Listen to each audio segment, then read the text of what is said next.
Je recevais le 14 septembre dernier la metteur en scène Angela Conrad, qui était venue nous parler de son adaptation de la pièce Golgotha Picnic de Rodrigo Garcia. Cette fois-ci, Angela Conrad signe une autre adaptation, mais du côté d'Anton Tchekhov, Platonov, Amour, haine et angle mort, présentée au Théâtre Prospero jusqu'au 15 décembre. Merci beaucoup d'être venue. Merci Marianne pour cette invitation. C'est un grand plaisir. Alors, je suis très, très contente de voir que vous êtes une femme de parole, puisque je vous avais invitée il y a 2 mois. C'est vrai. Alors, en 2013, vous présentiez déjà un Tchekhov, oui. Variation pour déchéance annoncée, oui. donc la Cerizet. Oui. Mais qu'est-ce qui vous attire autant chez Tchekhov pour en représenter un 5 ans plus tard? C'est comme tous les grands auteurs, on n'en a jamais fait le tour, on n'en a jamais fini. Tchekhov, je pense que je reviendrai aussi. C'est pas la dernière fois. Je pense visiter Tchekhov, c'est rentrer vraiment dans un monde d'une très grande sagesse, me semble-t-il, et d'une très grande vérité sur la vulnérabilité humaine.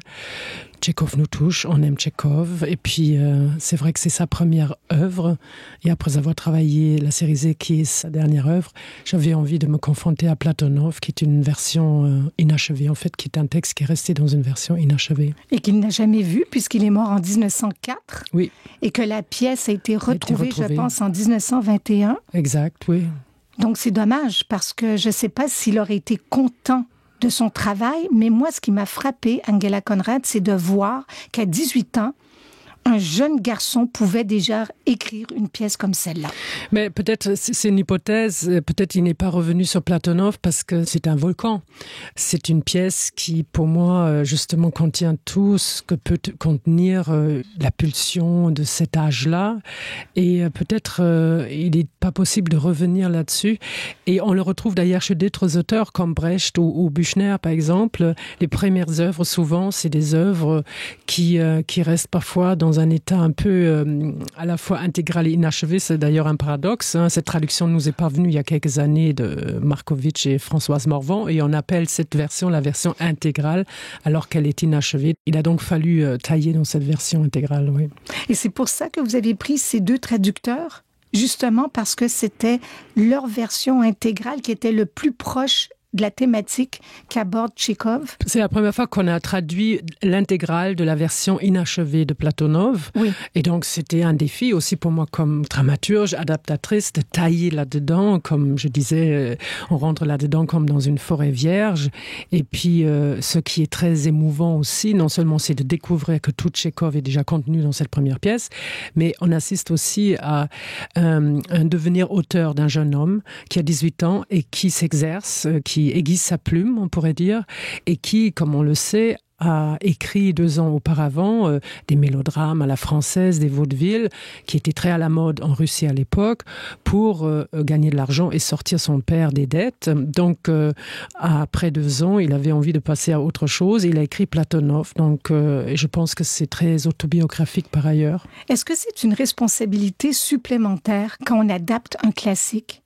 Moi, je dirais que la mise en scène s'inscrit déjà dans l'adaptation, et ça a été un énorme travail, cette adaptation, parce que vraiment la pièce dans son intégralité est injouable. Elle durera 6-7 heures, et puis avec beaucoup de redondance, beaucoup de scènes inachevées. C'est comme une mauvaise pièce avec des très bonnes scènes. Et donc j'avais aussi le défi d'adapter pour 8 acteurs. Donc il y a déjà des choix qui sont intégrés d'une certaine manière. L'avantage, c'est qu'on finit par connaître extrêmement bien le texte et la résonance tchékovienne. Je me suis déjà beaucoup promenée dans son œuvre. Donc voilà, l'enjeu, ça a été surtout d'extraire quelque chose, d'en arriver à la quintessence de ce que définit si bien Tchekhov, c'est-à-dire cette sagesse, cette conscience aussi de la vulnérabilité humaine, de la cruauté aussi qui anime les relations humaines. Et puis surtout, il dépeint un profil de 100 ans. Oui, exactement. Précisons quand même, vous avez dit 6-7 heures. Les gens qui iront au Prospero en ont pour 2 heures, sans entracte. Oui. C'est un feu roulant. J'avertis tout de suite, on ne ressort pas de là indemne. Je l'espère. Oui, on rit beaucoup, mais en même temps, on réfléchit comme... C'est incroyable. Et en plus, j'ai adoré votre pièce, mais mon Dieu que j'ai détesté les personnages masculins. Non, mais ils sont vraiment pas... J'allais dire, ils sont pas du monde. Il y en a pas un gentil dans la pièce. Chacun a ses caractéristiques. Alors, je vais nommer les comédiens. Vous pourrez ensuite nous faire la prémisse de la pièce. Renaud Lascelles-Bourdon, qui joue le rôle Platonov, Violette Chauveau, Laurence Moreau, Olivier Turcotte, Samuel Côté, Debbie Lynch-White, Pascal Drévillon et Diane Ouimet. De quoi est-il question dans ce Platonov? Je reviendrai d'abord sur la question des personnages. C'est vrai que pour Tchekhov, c'est plus difficile de dire ils sont bons ou méchants. C'est-à-dire, ce qu'il met en avant, c'est la contradiction humaine. Et donc, je pense que c'est ça qui est très touchant, d'ailleurs, parce que on se retrouve aussi dans ce fonctionnement très contradictoire, très détestable par moments, mais aussi très vulnérable par d'autres. D'être à la fois bête et méchant et vulnérable et intelligent, ça coexiste par moments. Et donc, il nous dépeint ces personnages qui se retrouvent autour de la générale qui est veuve, Anna Petrovna, qui invite ses amis, elle-même complètement endettée. C'est évidemment une allégorie de l'aristocratie dans la déchéance la plus totale, avec ces gens qu'elle appelle elle-même les pique-assiettes, et qui viennent piquer dans les assiettes déjà vides les restants d'une aristocratie en perdition, et en cherchant leur propre inscription dans une société dont on ne sait pas ce qu'elle deviendra. Platonov, il est là aussi l'allégorie de son temps, c'est-à-dire traversé probablement par un nihilisme, par une conscience aiguë de ce que c'est l'amour et de ce que ça ne devrait pas être. Je pense même qu'il idéalise l'amour à un point que, justement, il se refuse aussi à ces demandes-là. Mais surtout, il me semble que Tchekhov était vraiment intéressé par la question de l'émancipation féminine, et il nous dépeint différents types de statut social, de femmes, de conditions féminines dans cette société, et à travers cette description assez précise, il nous décrit le contexte socio-historique, politique de son époque. Alors voilà, oui, on ne sort pas indemne dans un sens où je pense que c'est la théâtralité pure, portée par une équipe d'une générosité féroce. Et voilà, du vrai théâtre, comme a dit une critique, c'est-à-dire on revient à une interprétation très généreuse d'une histoire forte qui nous épargne pas effectivement tous les angles morts aussi de l'existence, des confusions entre les dépendances affectives et l'amour, les dépendances de toutes sortes.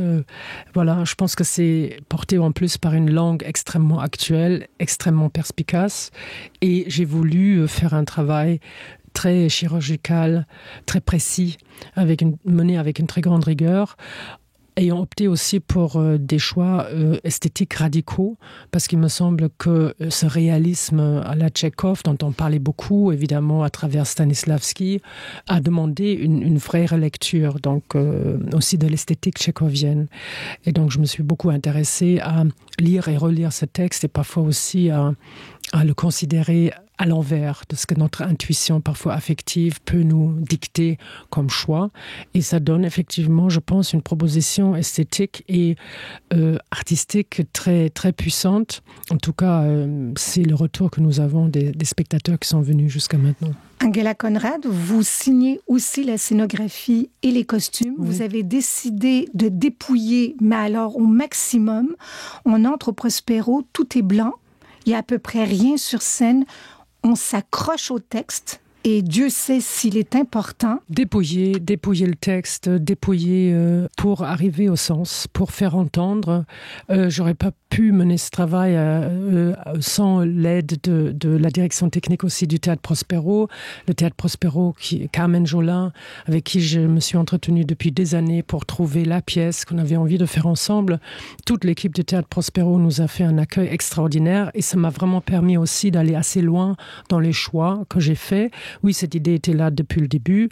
Je voulais un travail quasi microscopique, mettre Tchekhov sous loupe, mettre Tchekhov sous microscope, et demander d'ailleurs aux acteurs d'observer ça du point de vue de la microbiologie de l'âme humaine, davantage que du côté de la psychologie.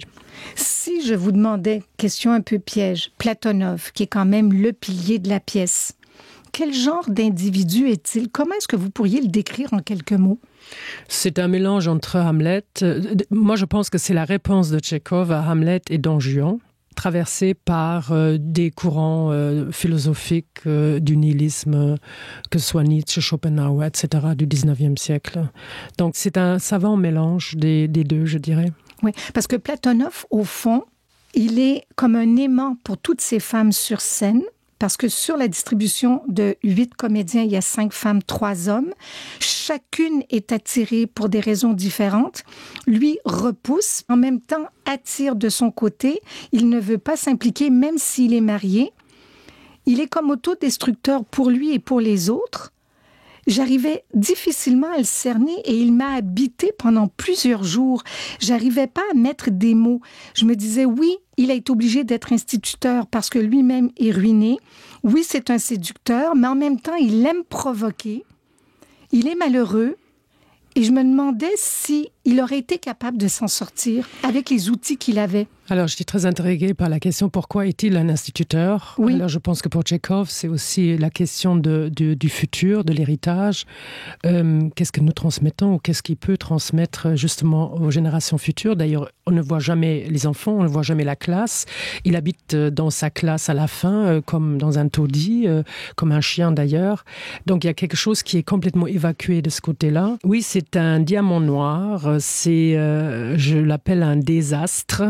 Des astres et astres, ils ont les mêmes origines étymologiques, nous le savons.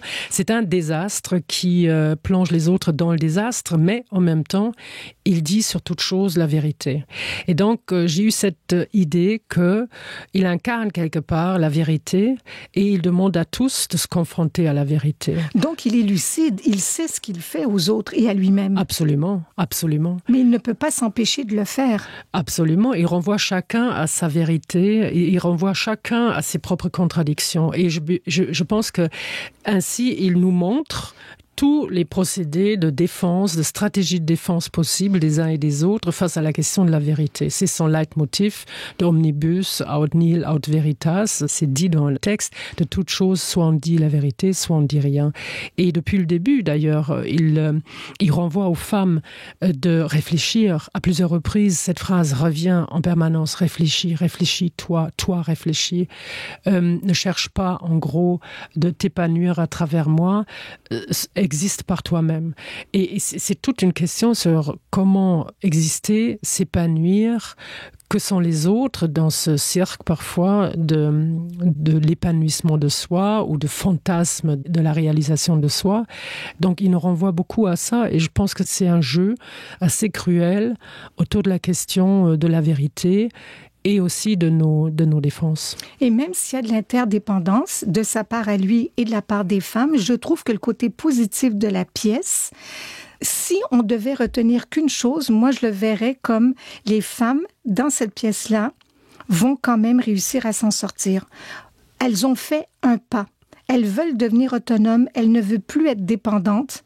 Oui, elles boivent, oui, elles sont malheureuses, mais on sent que quelque chose va se passer et peut-être qu'elles ne seront pas obligées de prendre le train pour aller à Moscou, mais pourront faire autre chose de leur vie avec d'autres personnes autour d'elles qui seront peut-être un peu plus positives. Oui, mais vous parlez du train à Moscou, vous parlez des 3 sœurs, c'est un thème récurrent. Je pense que Tchekhov n'était pas un féministe, mais il s'est vraiment intéressé pour la question de l'émancipation féminine et certaines scènes, notamment au début, avec Grekova, d'harcèlement sexuel, etc., évidemment, font résonner beaucoup le contexte actuel dans lequel nous vivons, en se disant que depuis 120 ans, les mêmes questions se posent et les réponses sont toujours là.